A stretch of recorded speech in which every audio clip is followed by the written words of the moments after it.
The equal opportunity to learn, taken for granted by most young women today, owes much to Title IX of the Education Codes of the Higher Education Act amendments.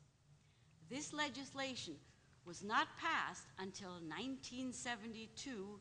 I had no idea it was that recent. And enacted in 1977, prohibiting discrimination by federally funded institutions. It has become the primary tool for women's fuller participation in all aspects of education, from scholarships to facilities to classes formerly closed to women. Indeed, it transformed the educational landscape of the United States within the span of a generation. To no one's surprise, this lack of higher education has resulted in two major economic effects, let alone social ones, but that would be another evening-filling program. Limited career opportunities for women first, and consequently lower pay. According to the Bureau of Labor Statistics, in 2009, only 3 years ago, the 5 leading occupations for women nationwide were, and I'd like for you to take a stab at this. Any guesses what the 5 leading occupations for women were, with all educational backgrounds, not college-educated women, for all women? What do you think was the #1 profession for women? Close. That was elementary and middle school teachers was #3. Nurse, registered nurse #2. Secretary #1. That's it. Yes. Well, actually, I guess nowadays we call them administrative assistants. But yes, they're #1, registered nurses, elementary and middle school teachers. Then #4, cashiers. And #5, nursing, psychiatric, and home health aides. So let's take that, this being a national statistic, let's take that closer to home. A 2008 survey of the U.S. Census Bureau indicates that in Kentucky, the median income for full-time, year-round workers ages 16 and older of all educational levels was $41,000 for men and $31,000 for women. 2008, not that long ago. That's the 76th percentile that women made. For college-educated workers aged 25 and up, the discrepancy is quite similar. A median income of $60,000 for men and $45,000 for women, which is the 75th percentile. And again, we're talking about 2008, just 4 years ago. So now you're wondering why I opened by saying we're here to celebrate. Well, yes, we are. Change happens slowly, and mountains can indeed be moved, as we know when we look outside the window. Statistics are indeed improving. More women than ever are attending college, and some assume positions with high visibility,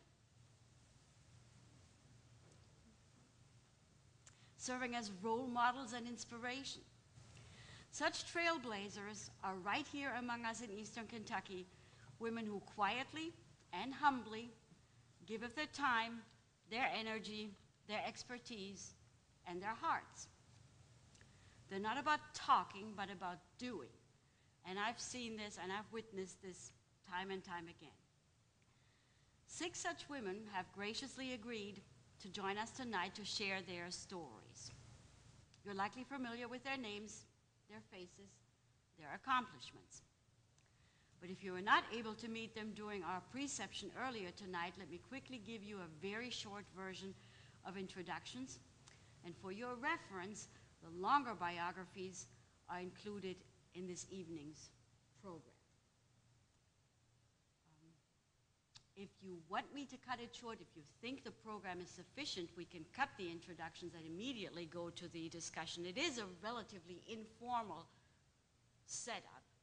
The whole idea behind the discussion, behind this roundtable, was the Women's History Month is a month of beauty. We are celebrating women's accomplishments, and we often forget that there is still that gap in recognition. So when I pondered this last fall, it occurred to me, and I'm not usually a champion of women. Most of the time I'm a champion of neglected three-legged dogs. So it occurred to me that we usually honor women, as I always say, who are either far away or have passed on. Why not celebrate women who are right here? And I know a bunch of them. And here they are. So it would be really interesting and worthwhile and very important, I think, to hear how they made it with red tape and prejudices and stigmata attached to a woman elbowing her way up. And this is what these women have done. They're community icons. And I'm very proud to call them my friends. To my left, everybody knows, I suppose, former First Lady Judy Patton, whose major contribution, and right now we're focusing on women's issue, is of course her legacy in the 15 child and 15 spouse abuse centers, total of 30, that she founded all through the state of Kentucky. By now there may be more, but that's what I found in your resume. So that will live on. That's her legacy, and she still works on and on, diligently, quietly behind the scenes with Judy's Place and other such endeavors. Then there is Josephine Richardson, whom you may know under a different major name, I always say, and then she humbly looks aside. She is the personification of Appalshop by trade. She from Columbia University. She holds a master's degree in social work. She came to the Appalachian Mountains with the war against poverty and stayed, I suppose because she fell in love with the people and the mountains. That's just my assumption. It just happened. It just happened? She was actually imprisoned. What? I said you were actually imprisoned. Of sorts, maybe. But. So the legacy she has left in terms of contributing to women's accomplishments, think about all the contributions over the years that Appalshop, with its documentaries, with its shows, has made to the culture of Appalachia, let alone the columns she has written, the venues she's opened up for authors, and besides, she's also a businesswoman, and I won't even mention that. But she owns the best gourmet restaurant in East Kentucky, and I won't say what it's called. So that might be false advertisement here. Then there is the #1 radio personality, and I was debating whether I should even invite her because her voice is so wonderful that I could not possibly speak into a microphone next to her. Cindy is, I admire Cindy to the utmost because I don't know how she can be chipper at 6 a.m., but she hosts Daybreak from 6 to 9. So you are probably familiar. When you hear her, you will know who she is. She is also, though, really the public relations director at Pikeville Medical Center. That's her day job, and the director of the Medical Leader, in addition to being a deacon in her church. So I don't know how she manages all that and then rescue over 1,000 dogs per year. Not single-handedly, but she contributes in a major way. So that's Cindy, my heroine, and that's heroine with an E at the end. And there is Jerry, my longtime friend Jerry, who has really contributed in every sphere that a woman can contribute, starting out as an educator in the far west, as a matter of fact, on an as we say these days, on a Native American reservation. And then she returned here, taught for a while, then became a businesswoman and started up a cable television company, which I find absolutely fascinating. She was always cutting edge. She had a sense of what people would want and what they would, well, what they would pay for, I guess.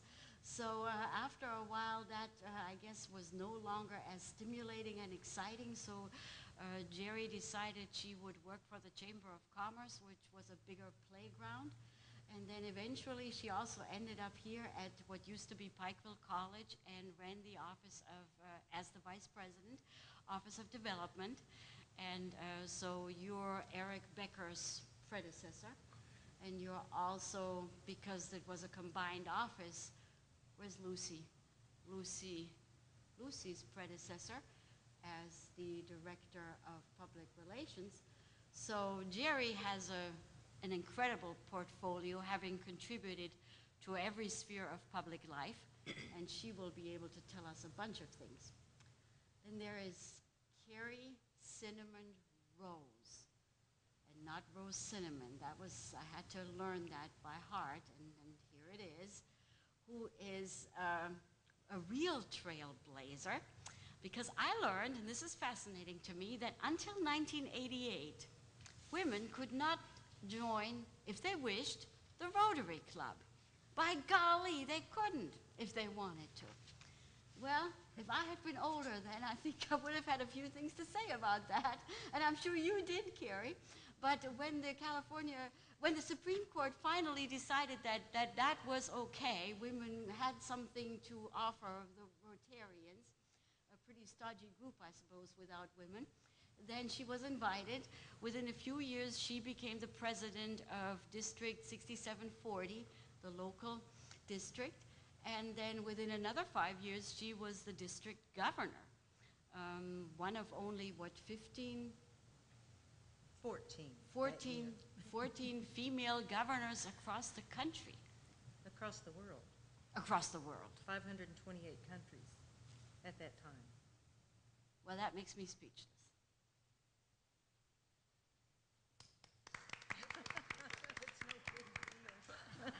Amazing. So she did all this while she ran a business, while she reared children and hosted the United Nations around her kitchen table, because she used to host foreign exchange students continuously. They came and went, which is why her children have siblings across the globe and why they speak several languages, and why she is incredibly tolerant of all kinds of people and extremely patient with me. And then there is Judge Sarah Combs, who allows me to call her Sarah because I've never known a judge, though I have known lawyers. She was served on the Kentucky Supreme Court in 1993, and I don't know, I cannot put that in perspective in terms of women. So you will have to help me on that. Were there any women along with you? No, I had the dubious distinction of being the first, and I say dubious because I was appointed by Governor Jones in the summer of 1993, knowing nothing about politics, not realizing that I would have to run for the office in November to keep it, and so I was the first woman to lose the seat on the Supreme Court of Kentucky.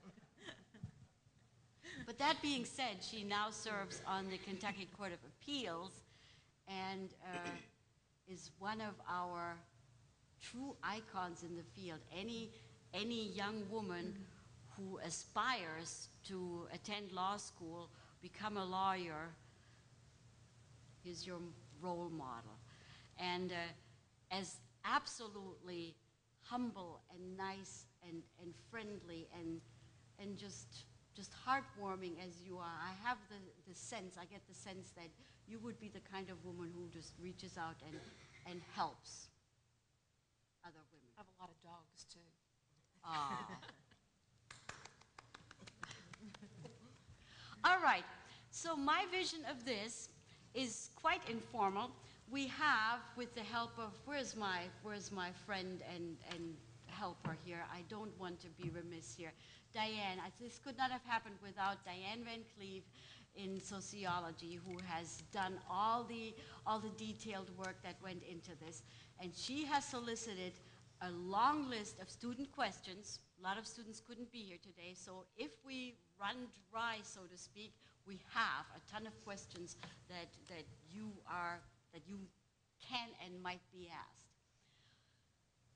What I would like for this to be, what I'd like to happen is for you to share with as much candor as you're willing to provide, and as much frankness and as much trust as you have in us, what it was like for you to make your way in a man's world, in business, in the law, as the first woman.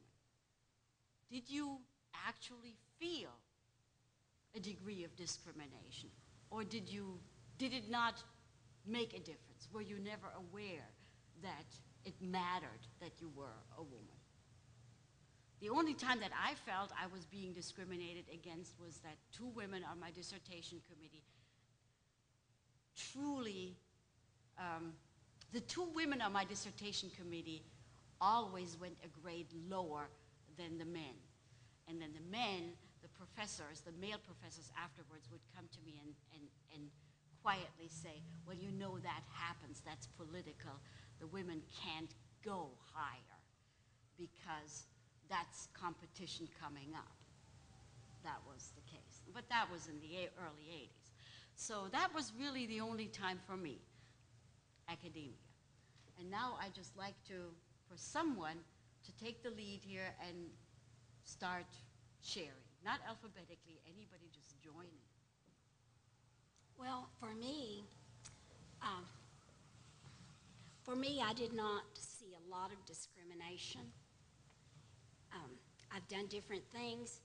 I think and I've got to correct this, I didn't start the cable TV. My parents, my dad and mom started it really in 1956 when nobody in the area could get TV unless they had, like then, a line run up the hill, so to speak, or were hooked on somebody else's cable. So my dad started that in 56. And my brother and I, my dad died in 1975, and my brother and I bought the cable from my mom in 1977. And this was after I had started teaching and went into business. The one thing that I saw at that time, my brother was very accepting. That wasn't a problem. But I saw employees who were male that did not want to take direction from a female. And they saw me as in a secretarial type position, and I don't mean that they in a demeaning way, but they saw me as a person that kept books, that took care of the office. But when it came to telling them what to check for, what might possibly be wrong with an amp or something of that nature, they hesitated. They really wanted me to check with my brother to make sure. And then also, there were times that my brother was not there, so I just acted like he was giving me direction. And that's the way I worked it out. And they were very, very respectful, but that was the one thing that I saw in the business world. So you quietly, diplomatically worked around. I just worked around some it. of those stereotypes.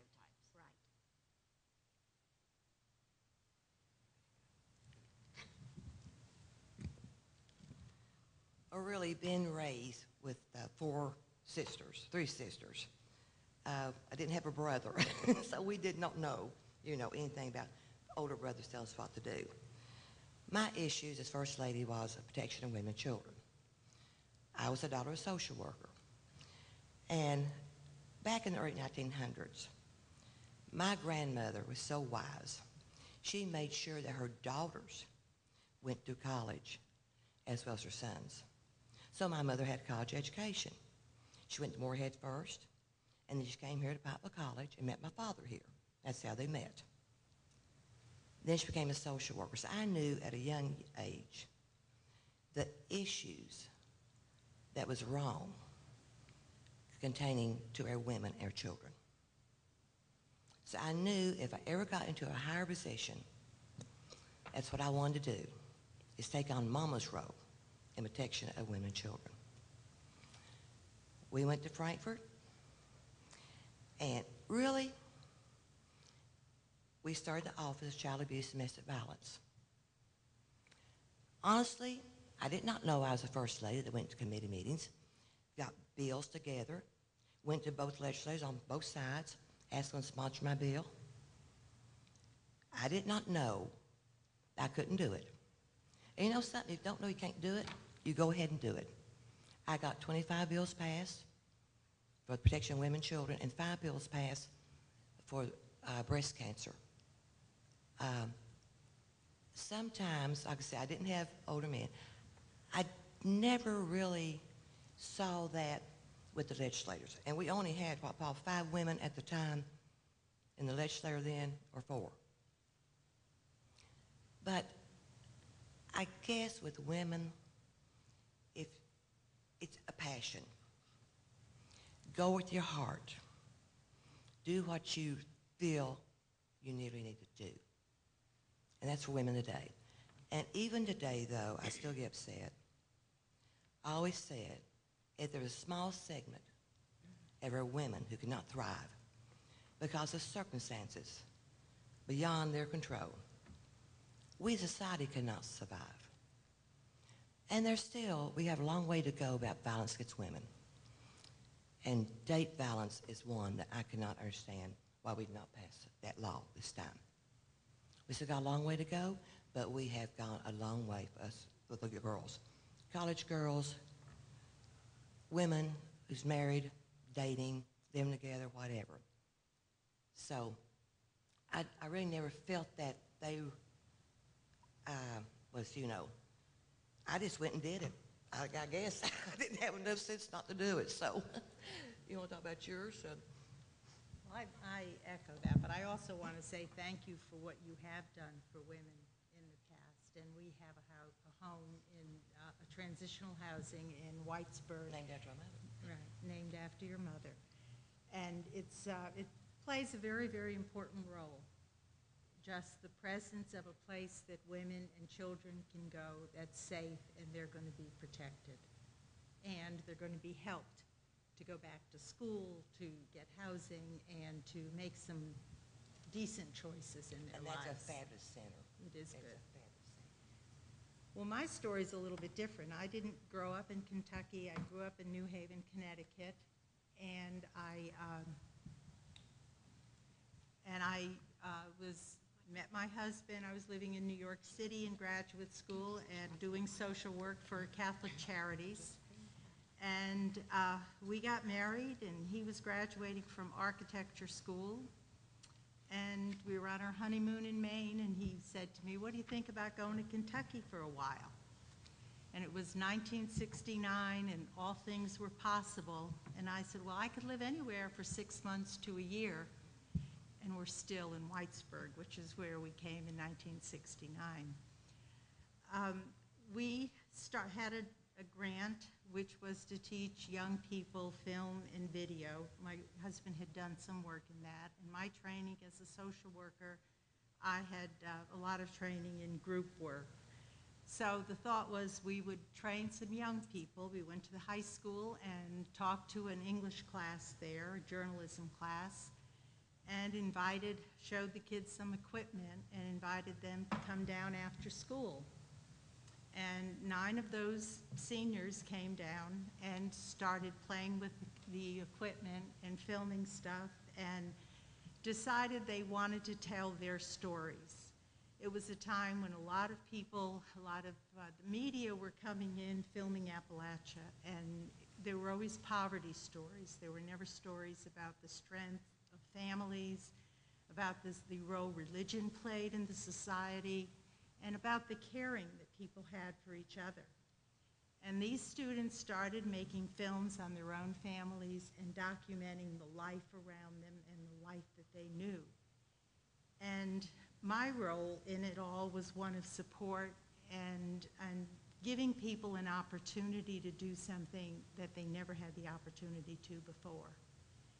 And I've continued to do that in a lot of other ways. My husband sometimes accuses me of running my businesses as social service agencies because we're always training new people to do something, either to cook or to just learn how to function in a job. A lot of people haven't had that opportunity where there were demands made on them, and there's no job that's a bad job. You learn something from everything that you do. Even we consider our dishwashing job in the restaurant as our college prep, because we do try to tell people this is not where you want to end up. Even though it's good work and it's honorable work, we want to encourage people to do whatever they can do in their lives. That's basically my story. I'm still doing it after 43 years. I'm still where I was planted, right? And you do it well. Well, thank you. I'm pretty sure I ended up on the wrong panel. I don't, when you used the word icon, I thought, yes, all of these ladies are, and why am I here? But in terms of sharing a story, I think the thing I would say, especially to students, you probably don't realize or remember when broadcasting used to be a predominantly male industry. When I was growing up, and the resume says I was 14 when I really had my first job, I think there were no other women working in radio that I knew anything about except the secretary and bookkeeper. And I was fortunate to get in there and start doing things that only guys were doing for the most part. There were a few other women who were on the air, but it wasn't common. It also tells you how old I am that I put ashtray emptier, because people used to smoke in radio stations. They don't do that anymore. But I think I was fortunate in coming up through broadcasting, and you can probably relate to that, because there were so many things to do. Whether they had been done by a female or not wasn't even relevant. I just learned to do them and did them. But again, I feel very honored to be on this distinguished panel and completely out of place. Thank you for asking me, though. Oh, you do so much. Well, I you. do have a few questions later on. But Okay. We're not completely done yet, so. If you feel out of place, come sit by me. Wasn't that Betty Davis's line? If you don't have anything nice to say, come and sit by me. It may have been, but I think it was in Steel Magnolias. Oh, okay, I like that too. Alice Roosevelt Longworth. What's what? Alice Roosevelt Longworth. If you have something. Originally? Yeah. Okay. If you have something nasty to say, come sit by Come me. sit It was by I'll be me. right up. Yeah, right. about gossip. Are you staring at me? Yes. Oh, my turn. Well, I am a true blue Eastern Kentuckian, raised in Johnson County, spent a lot of days up a holler at Denver, Kentucky, and enjoyed every minute of it. And I feel like I got to know what it's all about and what the most important things in life are. And growing up in Eastern Kentucky was rough at times. I do remember having to slug a few fellas along the way, but not because they were demeaning or trying to hold me back, for other reasons we won't go into. But anyway, you're a hard audience. You don't crack a smile. But anyway, all that being said, I had a very ordinary childhood. Was raised rather close to the earth, and all I had planned in my life was to graduate from high school and go to work for Ma Bell. Now, most of you don't know who Ma Bell is, but Southern Bell used to be Southern Bell used to have the telephone service in all this area, and I was going to get out of high school and go to work so that I could help my mother take care of the younger kids. Then this woman, this wonderful woman, who was an algebra teacher, and I was not good in algebra, took me by the hand and said, "You're going to Moorhead this weekend because you're going to take some tests and you're going to get a scholarship and you're going to go to college."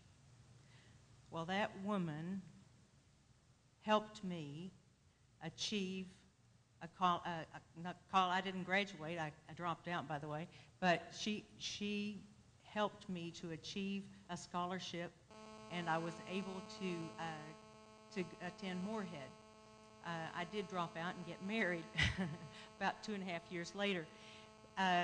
and I married a man who was a pharmacist. I didn't know what a pharmacist was because I'd never had a prescription filled. And you're probably wondering how that happened, but we just didn't do that back in the day. Anyway, to make a too long story a lot shorter, I married him and lived in his shadow for several years by choice. Of course, he ran the pharmacy and I ran the front of the drugstore, Economy Drug in Pikeville. Telephone number 437-7333. I'm still here now. I'm still at Economy Drug. My husband died in 2001, and this is where I found that that men really didn't think that I pulled my weight. They predicted that I'd either sell the drugstore or it would fail. Well, I'm still there. And I hope to be there several more years because I'm very young. Even though I look old, it's because I've been working so hard. I was told to be self-deprecating, isn't that right? Yes. Okay. But anyway, along the way, I did join Rotary and was the first female president of the Pikeville Rotary Club. 8 years after being in Rotary, I was nominated to be district governor. In eastern Kentucky, at that time, I think we had 41 or 42 clubs.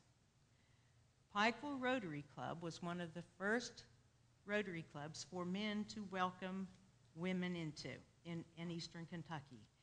Lexington Rotary took several years to take women in, but the eastern Kentucky men are respectful of women that they brought us in immediately. When I was district governor, there were 528 countries internationally and 14 female governors that year. It was only the second year that women were eligible to be governor. Maybe I'm just too stupid, but I really never felt like anybody tried to hold me back because I was female. However, visiting a small club in central Kentucky, I was told that they thought that women, or they thought classifications were still important, and he wanted to know what my classification was, meaning what was my occupation or my profession. And he says, I didn't know they let housewives in. Well, that was not nice. And I said, well, yes, they do. and I let it go at that. I don't allow men to upset me or to allow men to make me feel badly about myself, because I know who I am, and I know that women can do anything. And because of good men in the world, we have made it's been a lot easier. But I do advise all women, when considering a husband, marry well. You. Sarah, please. Well, it's an interesting point in the program for me. I've heard these marvelous stories, and I think, and where do I fit into this? I really don't. When the term political or icon was used, I kept thinking of what my late husband used to say about himself. He called himself a political accident. And I think that's exactly the best description for my life. I'll give you a little background, but you can't really know much about me unless I give you that little bit of personal history that my late husband was Burt Combs, the man who built the Mountain Parkway and was the last great governor from eastern Kentucky before Paul Patton. So it's such a strange story, but the way my life figures out simply can't be explained without him. I wouldn't be sitting here today but for his encouragement and his example. So instead of holding me back, he was the man probably who promoted me most next to my own father. My father never thought I could do anything wrong. If I had been a mass murderer, there would have been a reason for those people to need to die. That's the way he felt about me. And I guess I grew up thinking that all men felt that women and girls were like that they promoted them, that they cherished and loved them. But I was the only child of a very protective father and who believed in me. And I thought that I would be teaching high school French and Spanish for the rest of my life after I got a degree from the University of Louisville and then followed it with a master's degree in French literature. I was set. I was where I wanted to be. And I was teaching in a little school called Henryville, Indiana, which was blown away 3 weeks ago. My classroom, I can still pick out my classroom on the news. It was on one of the ends of one of the quarters of the building. But long about 6 years into teaching, I was teaching high school by day and at the university at night in the French department, I decided that I really wasn't a disciplinarian. I'd gone to an all-girls school where discipline was not a question. It was not an issue. But all of a sudden, here was this big school with, big school, about probably 180 children in the graduating class. And I knew that I wasn't a disciplinarian at heart. And although I was doing okay so far, so good, I knew that sooner or later they'd ferret me out and figure out I couldn't really control children. So I decided I needed to go back at night and get another degree in order to have a career that I couldn't possibly lose out on. The only degree that I could get at night and keep my tenured teaching job was a law degree from the University of Louisville. So accident number one, it was an accident that I chose law. I didn't have any real other options with my lifestyle the way it was. But it's also a divine providence. I found that once I did it, I really loved it. And I remembered sitting at the kitchen table with my wonderful father saying, "But Daddy, there's a big problem." He said, "What do you mean? It's great. I think we don't have a law degree in the family anywhere. This is wonderful." And I said, "But I'm 28 years old." He said, "I know, honey. I was there when you were born." "Don't be a smart aleck, Daddy. It's going to take me 3.5 years. And I'm going to be 31 when I get out of law school." And he said, "Sarah, honey, in 3.5 years, you're going to be 31 anyway. And you'll either have a law degree or you won't." So I did. And taught by day and went to school at night and drove 100 miles a day. Hardship story, so to speak. Not nearly as hard as what many, many people do to change their lives. But there's that motif of change that reared its head for the first time. And in the course of all of that last summer, I clerked at a law firm and met a man named Bert Combs. And there was the other man who thought I could do no wrong. And was he ever wrong about that too? But I was glad he was also delusional. He wanted to come home to Eastern Kentucky, and he wanted me to come home to Eastern Kentucky with him. And we did, and we settled in Powell County. And we were going to start a 2-person law firm together in January of 1992. He was going to leave his big law firm. I was going to leave my small practice. And we were going to have an appellate practice in Stanton, Kentucky. And then that motif of change came along again. He perished in a flash flood on the night of December 3rd, 1991. He left me a farm. He left me miniature horses, many dogs, mostly disabled dogs, several cats, no money in the bank, and a farm to take care of, and a law office with our names on it. And the people who were smart told me, "Now, Sarah, you got to get rid of this farm and get rid of all these animals, and you go back to Louisville and start your life over. Go husband hunting. Find somebody who'll take care of you." And that was the gist of it. Well, I had this problem. I couldn't part with our farm because it was our only child. It was the thing that we had built together. And because I had adored him so much that to part with that farm would have been like divorcing him after he died, and I couldn't do it. And like a fool, I decided to open a law office where everyone said, "You'll need 5 years before you'll ever break even. You'll be bankrupt by then." They were wrong. I took in every hardship case in Powell County, and some of them even paid occasionally, and I made just enough money to support the farm. And the next thing I knew, along came a vacancy on the Supreme Court of Kentucky, and they wanted to appoint a woman to that job. And Governor Jones did have faith in me and appoint me to the job. That's where I learned lesson number 2. The only thing more difficult than having a man hold you back is having a wonderful man promote you. And obviously, the editorial said, "She must be a product of political cronyism. She was married to a famous man. She has no credentials on her own. She's riding on his coattails posthumously, that hussy. And it went on and on and on, and it deteriorated a little bit from that. And I lost the election, but respectably, they say. I don't think there's any respectable way you lose an election, except it was 1 vote per precinct. I lost by 6% of the vote. Governor Jones called me the next day at our farm, Fern Hill, and he said, "Sarah, you did great." I said, "What do you mean? I lost that election." Lesson number 3, politics. He said, "Yes, you lost, but not by nearly as much as we all thought you were going to lose that election." So I was learning rapidly. I was making up for all those men who thought I could do no wrong, to finally figuring out it's a bad world out there, ladies and gentlemen. And you know, ironically, my husband and I had exactly the same academic credentials all through school, but I obviously had none of my own because I was married to someone who was famous. So, you know, the funny thing about that was that never bothered me. It's taken me 20 years to be able to talk about him without thinking, well, people are going to think I'm trying to ride on his coattails. I've now been a member of this court for 18 years, and I've had some wonderful judicial experiences. One case that went all the way to the United States Supreme Court. And after 20 years, I think, well, maybe I can tell how much I really loved him, and what a pleasure it was to stay at Fern Hill and stay in the mountains and keep that farm and have a career that enabled me to keep that farm. They can't say I'm still riding on his coattails. But I will tell you this about that particular theme. Always choose what and whom you love first, and let your career serve that, and you will be happy. Hopefully you'll have the credentials to take good care of whom and what you love. But without that law degree, I could never have kept our farm, Fern Hill.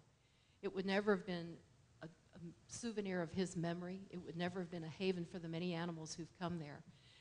It's been a good life, and it's been because I've had wonderful men who helped me make it that way. But it's a different twist. I truly am a political accident. Maybe it's better to be a political accident than to win your heart's desire sometimes. I'm not really sure about that one. The jury's out.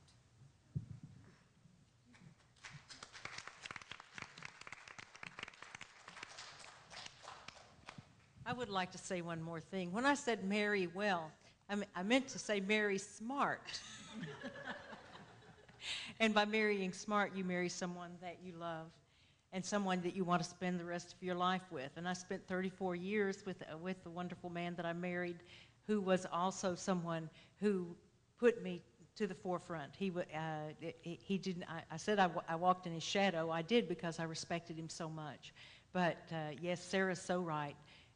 Choose someone or something you love, and everything will fall in place, and the accidents will be nice ones.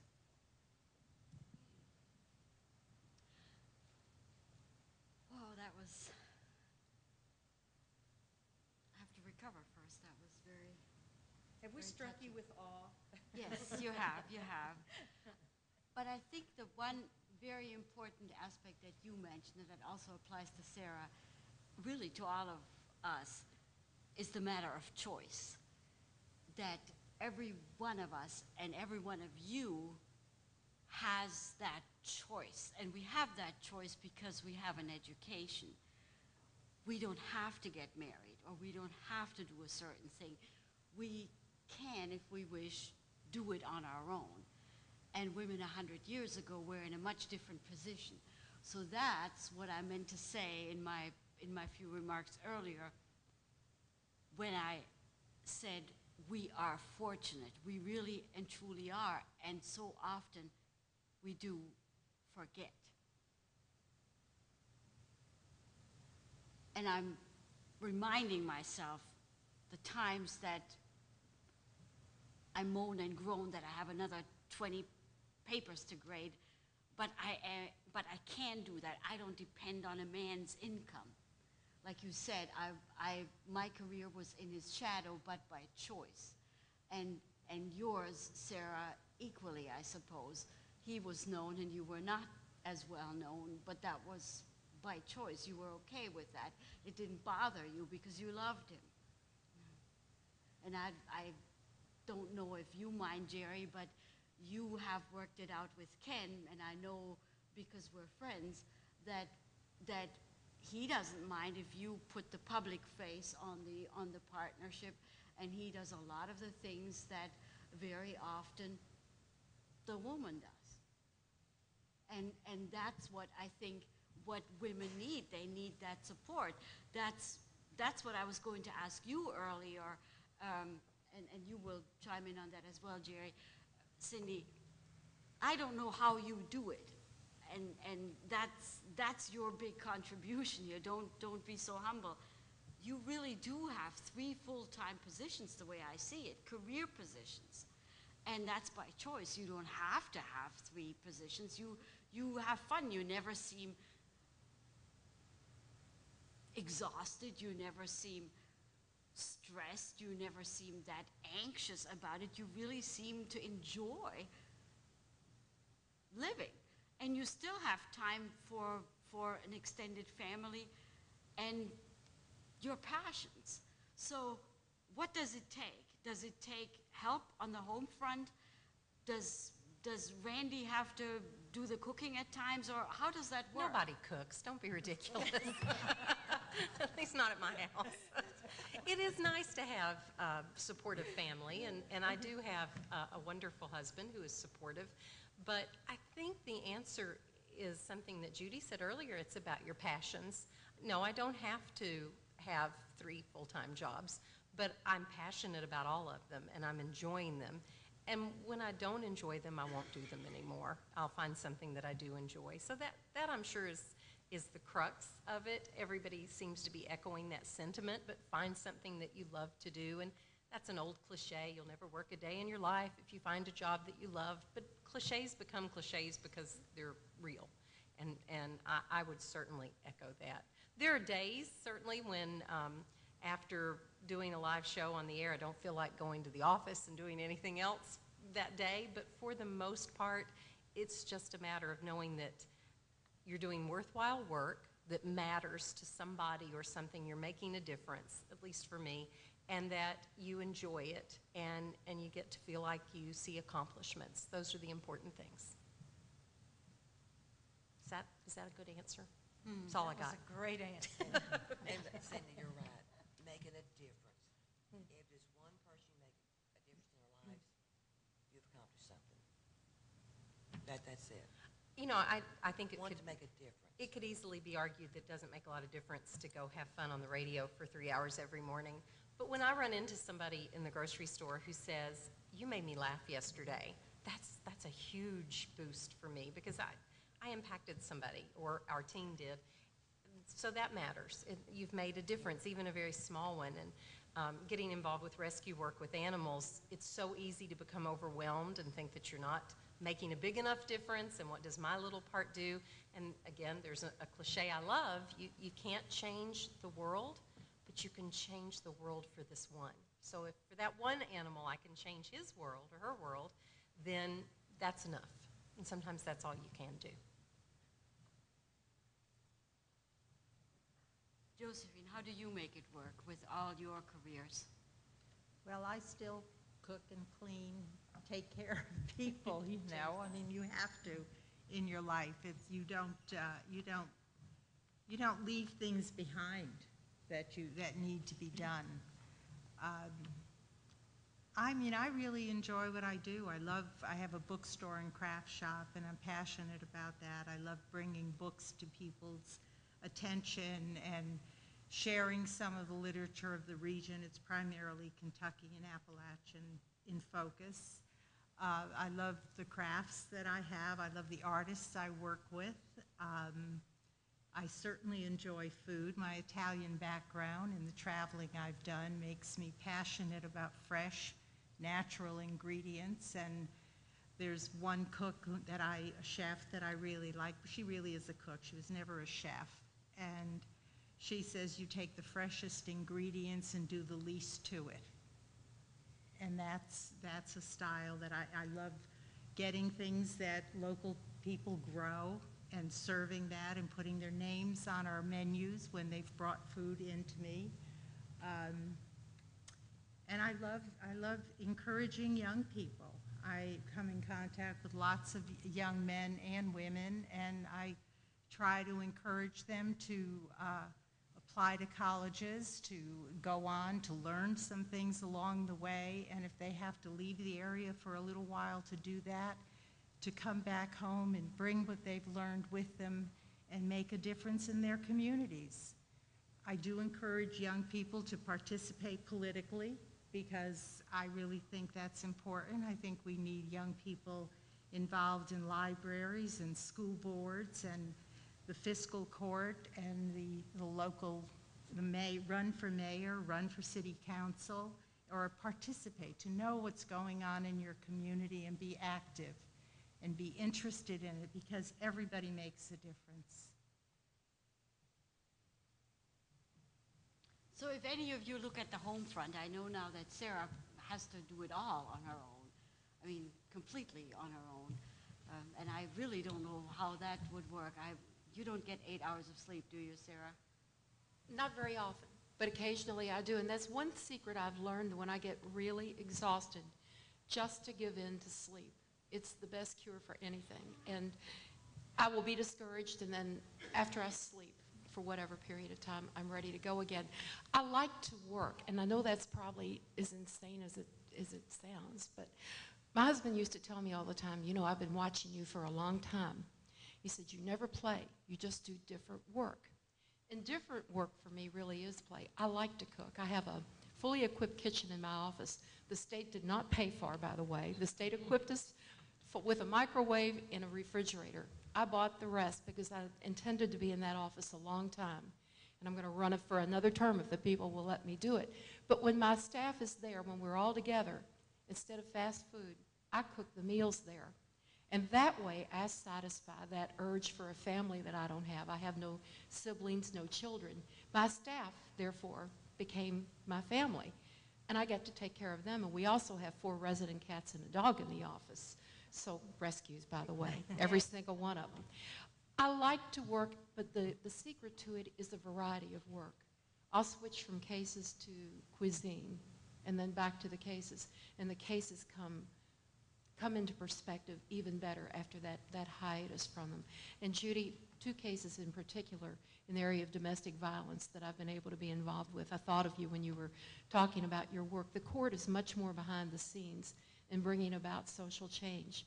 But our office has been involved in 2 very critical cases to make a dent in the horror of child abuse in the state. So we all come together at the kitchen table in my office, and we do our work at that point. Absolutely. Absolutely, we do. And I think if I could impress upon you anything, it is that if you will use whatever training you have to make the world a better place, in whatever way you can, you will be very satisfied, and everyone can make a difference. Absolutely everyone. Everyone on this panel has reiterated that theme. Jerry, I cut you short, I'm sorry. Oh, no, that's quite all right. You ask how we do what we do. Yes, my husband Ken is very different from me, but I think in a marriage that's what makes it special, because he gives me time to talk. But I think first, women have to become independent. You have to, first of all, get to know yourself and feel comfortable in your own skin, so to speak. You've got to be confident in what you're doing, and then you can join in a partnership. So I think that's really important. Ken and I do make a great partnership. We like doing different things. He is the quiet one. He enjoys travel, so he plans all these travel experiences, and of course I go along for the ride. We also, when we first got out of college, which was here at, is called now UPIKE, when we first graduated from college, I talked him into going to work with the Bureau of Indian Affairs in Arizona. And I think at that time, he definitely didn't want to go, so I took him kicking and screaming. But he really, after we did join the Bureau of Indian Affairs and started working, I think we both realized what a wonderful experience it was, because we became a true partnership again. We did things that we depended on for our own livelihood. We did not call back to parents and ask, hey, send us money, even though there were many times that I felt that we almost starved to death because we did not have the money that our parents could provide for us. But it was a great experience, but I've always thought that my husband was the wind beneath my wings. He really was supportive, but I feel that I could have made it on my own, but it made it so much nicer that we work together. And we do things together. We cook together. We travel together. We read together. We do different things that we both enjoy.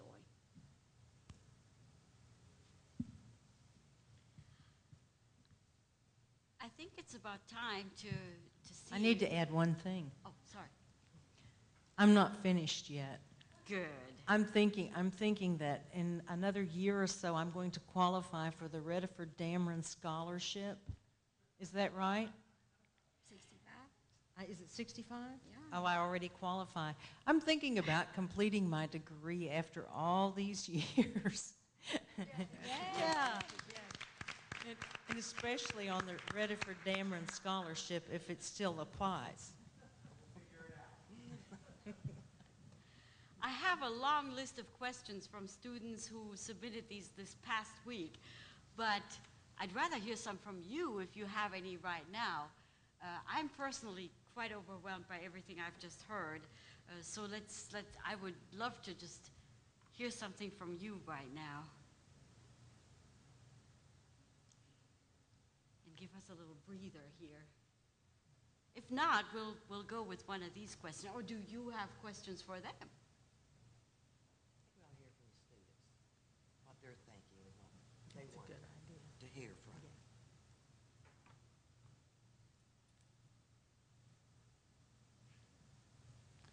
Remember, there's not a silly question ever. It's true. Never. But I can give silly answers. We're good at that, aren't we? That young lady there. Yeah.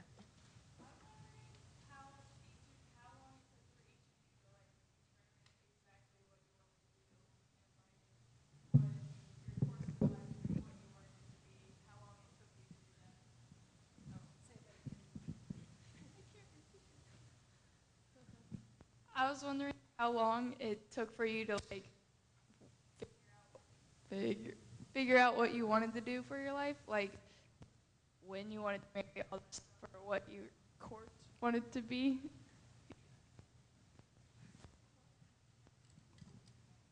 I'll take that one. I still haven't found out or figured out what I want to be when I grow up. The thing is, I think everybody kind of accidentally comes to certain points in their lives. There are some people that plan from the time they're in high school that they're going to be doctors or they're going to be lawyers. Did I do that? But I think a lot of us just kind of fall into things. And I can remember over the years, when I was in the 7th grade, I wanted to be an interior decorator. Well, then when I got in the 8th grade, I thought, no, I'm going to own a dairy farm. Now, I don't know where that came from, but I thought it would be fun. And then when I got into high school, my only interests were English and writing. I enjoyed creative writing, and I enjoyed theater. And so it seemed like a natural thing to go to Moorhead and study theater and teach. I also worked as a nurse. I didn't know you did beatboxing. Bebop? You're doing beatboxing now. Yeah, but anyway, I worked as a nurse's aide in the summers while I was going to school. And I quickly ruled out that I didn't want to be a nurse, even though they were willing to pay for my degree. And then I also ruled out being a teacher because I didn't want to teach. I mean, it was like, it was crazy. I mean, and I'm glad I made that decision. So it really was wonderful that I kept studying theater, and this man comes along, and I meet him, and I think he's wonderful, and we get married, and all of a sudden I'm in retail, And I love retail, but there's more to life than retail. and I've often thought that it would be nice to fall into something else, and that's why I'm considering the Rediford Dameron Scholarship. And really today, the younger women, you had more choices than we did. I was one of those secretary bookkeepers, you know. It was my two sisters who came to Piper College. They were teachers, but that's my choice. And I think you have so many more choices than I have. You can be anything you want to be. And you don't have to decide right now what you want to be. Like I said, your life, let your life lead you. And you always be led in good education, and you'll always take the right steps. And a lot of us right here, we didn't dream it was going to be doing what we've been doing. Starting out, we didn't. But like you said, your life, your lifestyles, and life happens. And you will know what you really want to be when we all grow up. And you can always change. We always change. Don't worry about it. I would say I looked back recently at something I wrote in high school. Back then, Barbara Walters had just signed the first $1 million broadcasting contract, and that was a big deal because a woman was going to make $1 million. And I wrote, I wanted to be the next Barbara Walters. I have definitely not achieved that. I left broadcasting for about 10 years. So while it was something I did from my earliest years, and I loved it for a long time and thought I always wanted to do it, I took some time to explore some other things and learned a lot about nonprofit work and decided I really wanted to do nonprofit work. And Pikeville Medical Center is a nonprofit, so I'm helping to promote that now. I think not being afraid of change and being willing to try new things and fall into things and see where it leads you is probably the key. And I would add one more thing. I can't improve on that at all. Being willing to change is critical. If you're not going to get old, you got to have that attitude. But always be willing to learn new things as well. I'm terrified of every new thing I learn. So I'm telling you to do not what I do, but what I say. I'm terrified when I learn something new.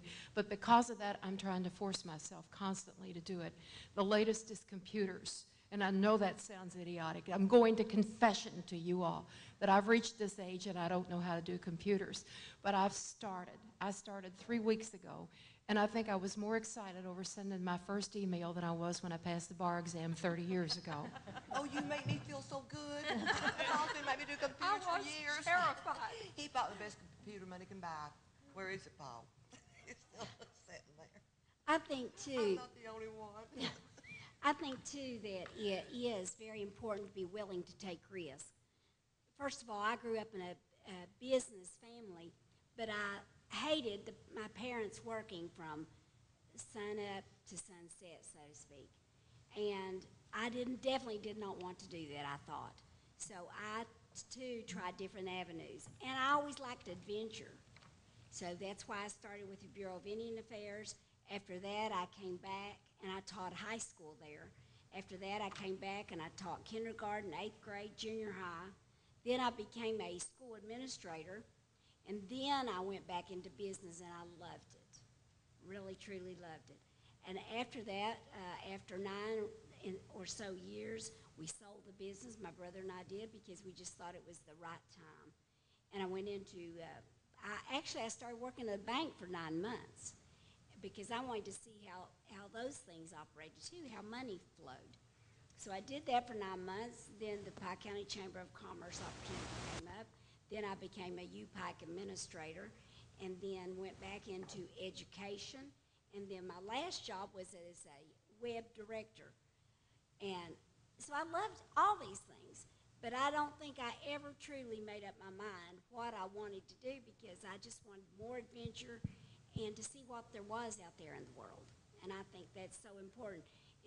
Main thing is to start with a really good education, and then follow like they said, follow where your life leads you. I would like to add one thing. She said she was a teller at a local bank. She was the friendliest teller you'd ever want to meet. I mean, she made you happy that you were running out of money. I mean, you know, she was just the greatest person. And she has approached everything that she's done with that attitude. And I'm proud to call her my friend, as I am proud to call all of these ladies, these icons, my friends. They are everything they're representing to you today. I think there is a lot of sexism that goes on. I think if we look at some of our financial institutions, and you see, you know, you should check on how many women there are on the boards of directors of banks in our area. And when I approach one of our banks in Whitesburg, I'm told we're still considering a few people, and this has been about 10 years worth. And when I was opening the restaurant, I had a partner who, and the two of us were doing it. We're still in partnership since 1985. And we went to the bank. We went to both banks in town. And they wouldn't give us the loan unless my husband signed it. And he had nothing to do with the restaurant, except he eats there. He enjoys the fruits. He enjoys it now. So I think there are those kinds of things that do limit women too, and we don't have access to as much money as I think men have most times. I think the other thing is we have to face the fact that we are the nurturers of our children, and I would never be ready to give that up. I mean, I have 3 children, they're grown, I have grandchildren. But there are roles that we play that are certainly biologically different from men. And I think it is a juggle. And I know academia is one area that it plays out, but also it does in the business world. And we're constantly reading articles about women who give it up because they want to stay home with children. You don't hear of too many men doing that. And with regard to meetings, I think it's our choice to raise our hand and say we'll take the minutes or not. We can keep our hands folded the way everybody else does in the meeting. And they can bring a tape recorder and tape it, and somebody else can, you know, they can take it back and type it up and listen to it too. And honestly, with the woman doing a job, a household, children, I think it makes us stronger. We're much stronger. Well, you know, And I men don't think can't men do can that. it. Women can. I mean, Women women can. can. Yes, we're capable. I mean, men wouldn't know where to start. As I said, men can't do it. Oh, So look at it that way, and we're I- the stronger. Well, I We guess are the I've got to beg to differ here. Oh, that's true. I forgot about Ken. I think that, well, I know my husband, well, of course, he taught school, and that's what he chose to do. And he was as much the caregiver for our child, our son, as I was. And he did as much around the house as I do. He had no choice. This is my friend, remember? But, and I do see some sexism today. I see that when we go to take, in committee meetings, they wait for a woman to hold up her hand. We do have that choice, but I have been in meetings where they've specifically said, would you do this? And I just avoid the situation and say, you know, I'm not very good at that. How about, and I name a man to do it. And I think there are ways to get around these things. I think we've always got to be courteous and tactful. You know, I don't want to bite their heads off, but I think that we need to take an aggressive role in that. One of the most insidious and subtlest forms of sexism that no one's mentioned yet, I think, except I think Brigitte alluded to it, is the fact that women aren't nice to each other. Women do not promote each other. This is an unusual group. We are friends. It's a wonderful excuse for us to get together, some of us, after 10 years that we haven't seen each other, and it's wonderful to be together. And I think we rejoice in each other's accomplishments. Not all women do that. And some of the worst sexism you will see is to be in a peer group of bright people and see what women will do to hold each other back. And so I would urge you, if you're in the position to promote a sister, do it. Do all you can to help all people, regardless of gender. It really shouldn't be a gender thing. We are called to promote one another as people. And until that line is erased, that we do it because one is a man, one is a woman, we need to become more universal in our approach to reaching out and helping others and wishing them well. So true.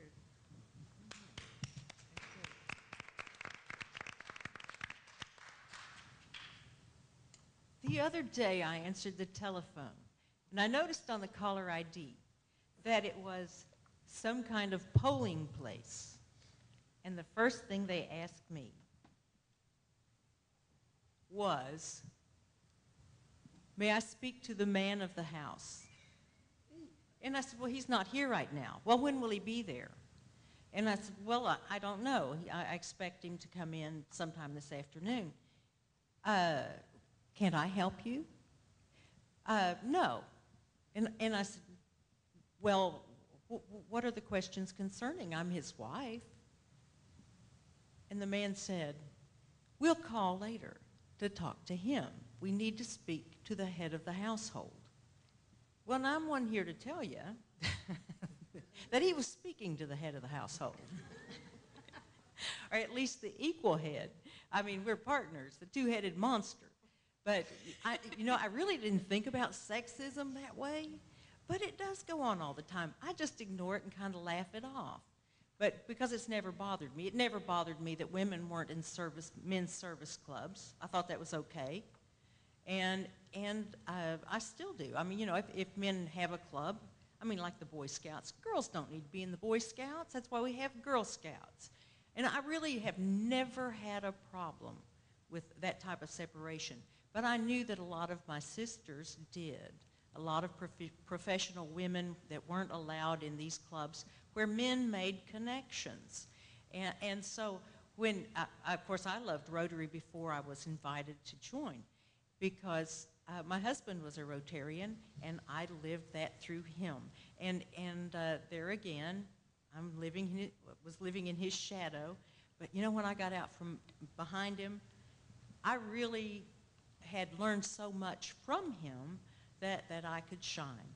And it's true. And I'm sorry to have said that life's a cakewalk and you just kind of meander your way through and you accidentally get to do this, that, or the other. It isn't for everybody. And there is sexism in the world, and I appreciate very much what Sarah said, because women do need to lift each other up. And I hope that if you don't take anything else away tonight, it's that you do know that you're going to lift up others, and you're going to especially lift up your sisters.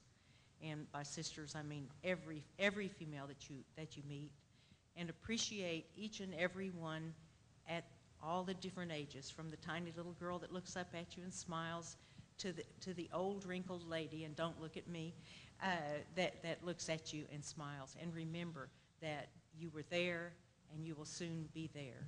So good luck.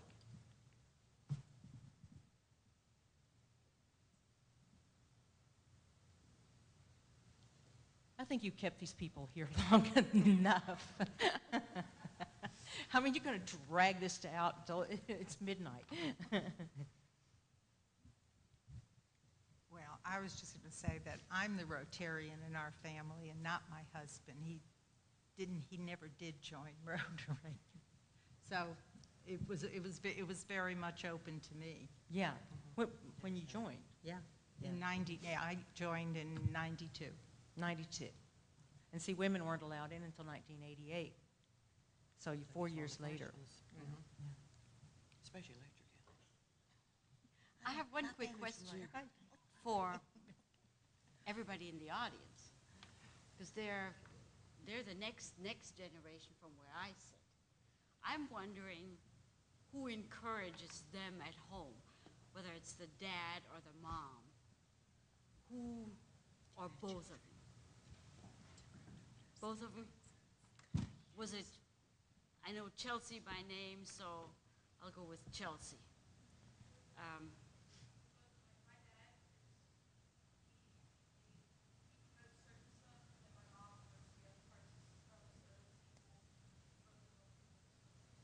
And they automatically assumed you would go to college? No, no doubt about it. Does that pretty much go for all young women here? I was raised by a single mother, so I've had the honor. My mom was actually my mom and my dad. And her parents, my grandparents on her side, helped a lot too.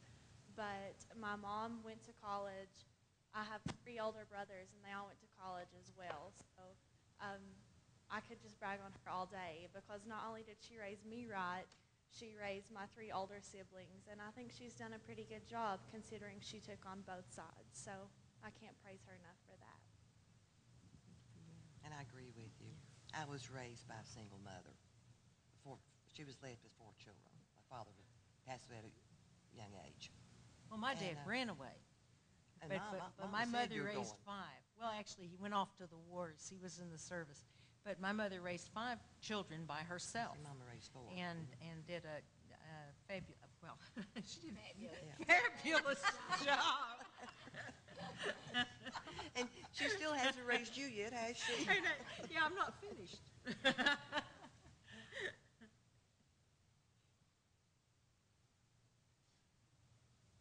Any other questions? Yes, Crystal.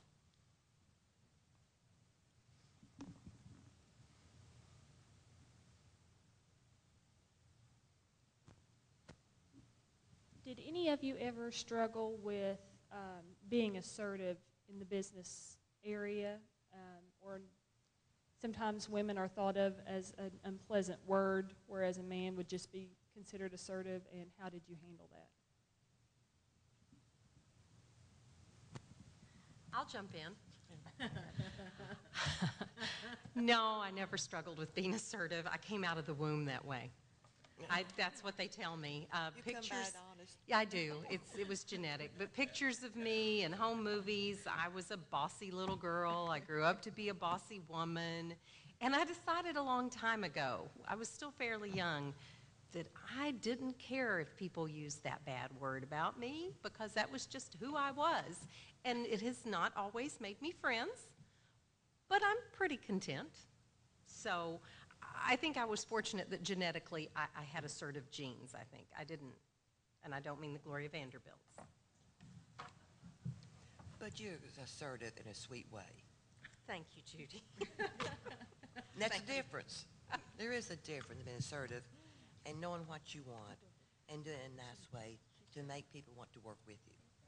We have great ideals, but you don't have to be. It's a way you can get those ideals across that make people want to work with you. And I don't call that assertive. I call it making them change their mind the way you're thinking.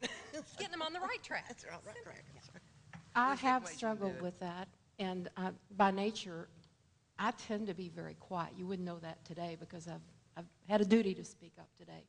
But I tend to sit back and listen and not talk a whole lot.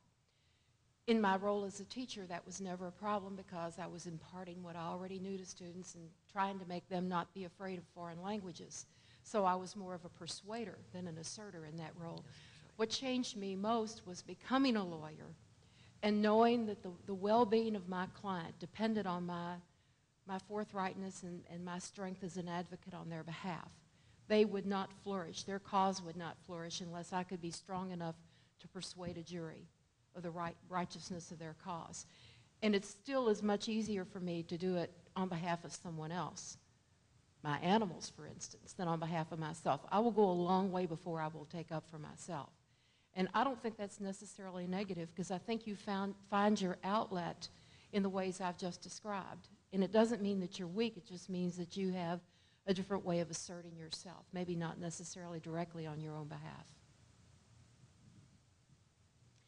I think we may need to consult psychologists about that. I'm sure there are studies. I'm willing to bet if we do the research, they're out there. We already know that women communicate differently. I feel the very same way. I can advocate on behalf of others anytime if the cause is worthy, but I cannot on my own behalf. I find that extremely difficult. And in many ways, I'm also an only child. I was very protected. The issues were always kept away from me, and there was never anything that Brigida was doing wrong because she was born to do everything right. And so I have issues with speaking up in that regard. But for others, I can do that. So I don't know if that's necessarily something I'm that way. female. Really, I'm very shy. But when it comes to women and children, my passion, I will speak up. I go to any lengths to speak up for them. But I'm on behalf of somebody else. And I think it's your passion, you know, what you really want to advocate for. But that was my passion, and I didn't care. I mean, I went out there and talked to legislators and testified, and I didn't know I had enough guts to do it, but I did it. So you can advocate on somebody else and be assertive in that way. So in hindsight, do you think you I'm were shy. gutsy? I'm really shy, aren't I? Yes. Oh, yes, she's very shy.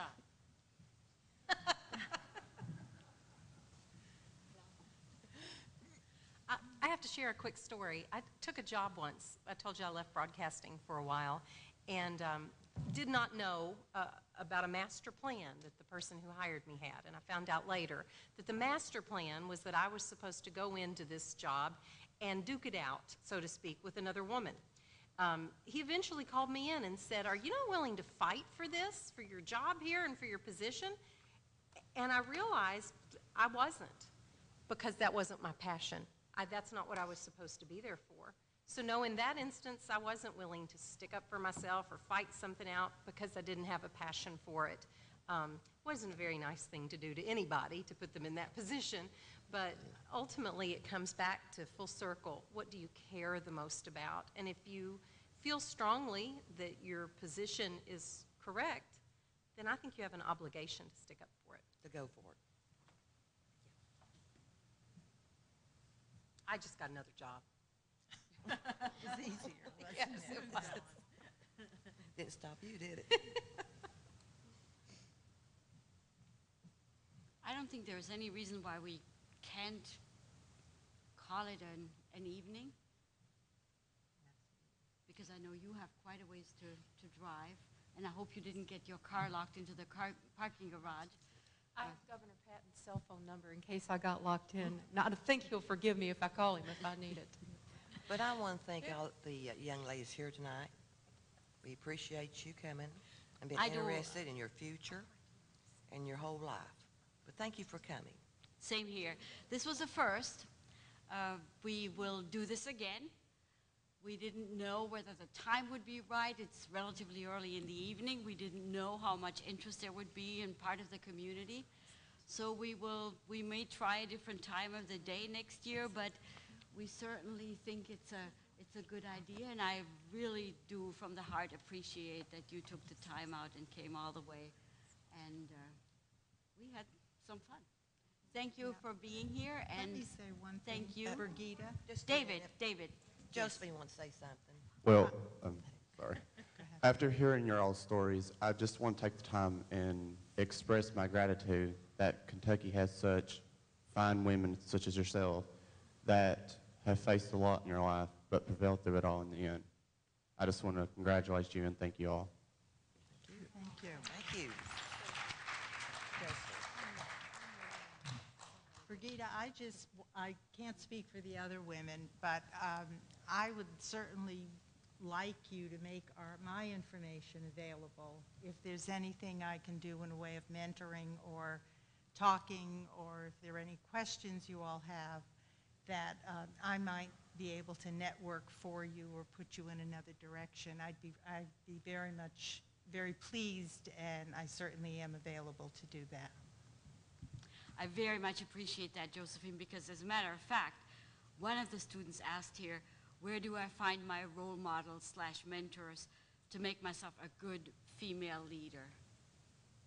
Well, I'm happy to do it. I think all of Thank us you. would be happy to mentor any young lady. well, And thank young you. men, too. Right. Well, yes, they have as much to learn from this as we do. Well, thank you, and let's venture forth and celebrate women and men and people. every other creature on this planet. Thank you.